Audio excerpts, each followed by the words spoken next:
Guys, we like it, the Manutd edition. Today we are not going to talk about the match because there was no match, as the match was postponed due to United fans protesting against the family called the Glazers, who own Man United. Here I am with the Houston Red Army talking about how they feel about the protest and how they feel about the game being postponed. I'm going to start, Kaz. What do you think about this protest against the Glazers at Old Trafford? 30,000 turned out today. Man, it sucks. I was here to watch the game today, but I understand where they're coming from. I get it. I understand the sentiment behind it. Part of me wants them to protest. Part of me wants them to go home so we can watch the game. but I get it. I get it why they're doing it. I just don't feel like they're going about it the right way. Breaking property, storming onto the field, looting. That's not the way. We didn't praise it when it happened in Capitol Hill. I'm not going to praise it now. I just feel like there's a way to protest. This is not the way to go about it. That's just my opinion. Let me first of all go ahead and dispel this false equivalency that what happened at Old Trafford is the same thing that happened to the fucking capital of the United States of America. You're trying to say an Alright? invasion? It is not. One is a place of business, and one is the cornerstone of American democracy. You cannot break and enter That's true. any That's place. true. This is not the Capitol Hill. This is Manchester at Old Trafford. It's more important. I get it. It's- Old Trafford is way more important than the Capitol Hill. I get it. But To us. That's totally different, man. To me, I don't give a monkeys about the capital. I give a monkeys about Old Trafford. The thing with Old Trafford only affects United fans. Simple. The capital affects Americans. everyone. Whether you're a football It's two fan different or things. an NFL I fan. mean, Old Trafford or- affects everyone. That's where everybody comes to lose. You know what I mean? Not this year. Joe, Alright, let's so go. I agree. I've never been so proud of the fans.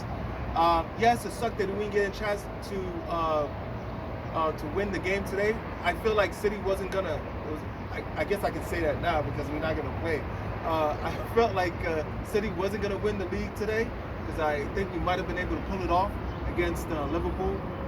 But yeah, I'm a little half-half when it comes to breaking and entering and getting into the pitch, damaging property, especially the guy that was damaging property. That guy was clearly tossed out of his mind. Like he was barely walking. After a few drinks, it's understandable. A few drinks, this mother. Woo! That dude.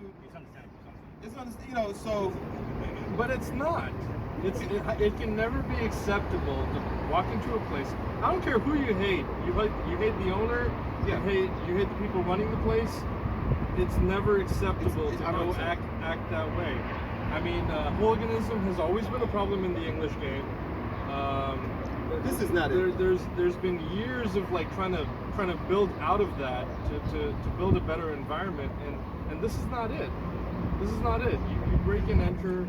You do all these things. I mean, at some point, do you even care about law and order? Like it's illegal to do these things. Well, for me, Bems. Okay, there is no change. There is no change without pain. Like short-term pain, and long-term gain. In this country, as we know it, when has anything changed without like protest and I'm sorry to say this, but violence. That's when violence and protest makes change happen. It is what it is. We don't want violence to take place. We don't want these fans Destruction of property. start vandalizing the whole stadium and everything. We don't want that to happen. But I'm sorry. It is what it is. At this point in time, standing outside the stadium singing songs is not going to do anything. I mean, yeah, it's sad that the fans got into the pitch and were breaking cameras and all that stuff and vandalizing the whole place. I'm sorry that happened, but in my opinion, I don't care. In fact, I'm all for those fans. Do what you got to do, because at the end of the day, I'm looking at the big picture. Whatever it takes to send a strong statement. This is the strongest statement that we as fans have done since the Glazers have owned this club. It is what it is, and I think it should happen again.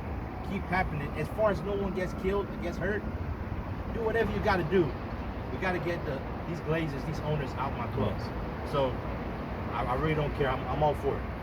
Despite the game being postponed and the fans protesting, you said there's a way to protest.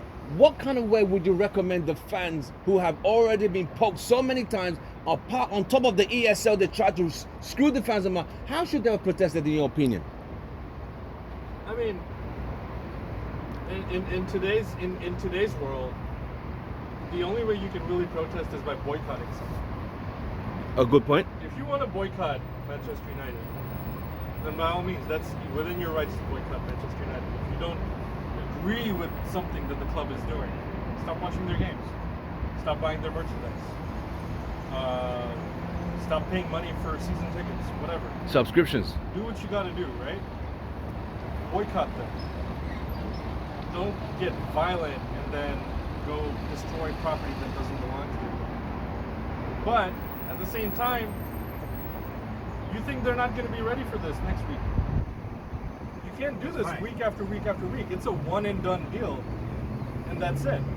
But it'll be all for nothing because all these years of protests, like we've been protesting the Glazers ever since they took over. What was it, 2005, 2006, whatever, that time. Nothing's come There of was it. no social media like it is now then. I get that. And so that's the key word, social media. Take it to social media. Boycott them. Unlike their pages. Unfollow their pages. Stop giving them the TV revenue. That's where the rich stay. Yeah, you're saying hit them in the pocket financially. See, but the thing about it is that, like, Hold your horses.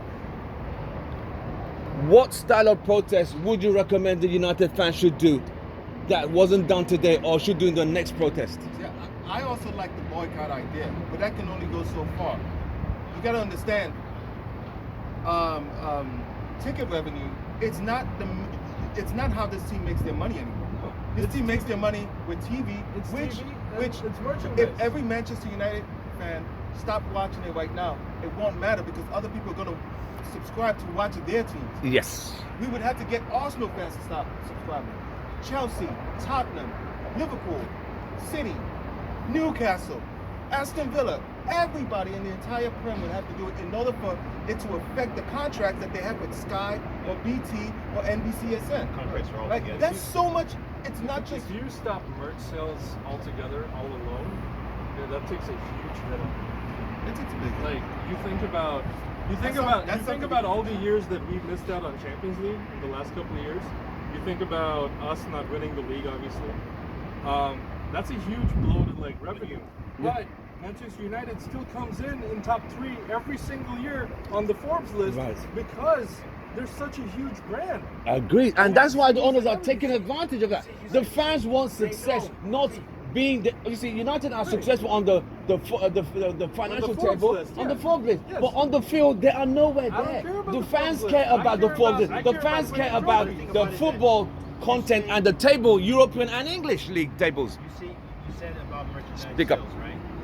If you say, like, just look at it, right? How you think you can get every fan in this world to stop buying Manchester United merchandise? Impossible. But do you think a handful of people storming into the field will change anything?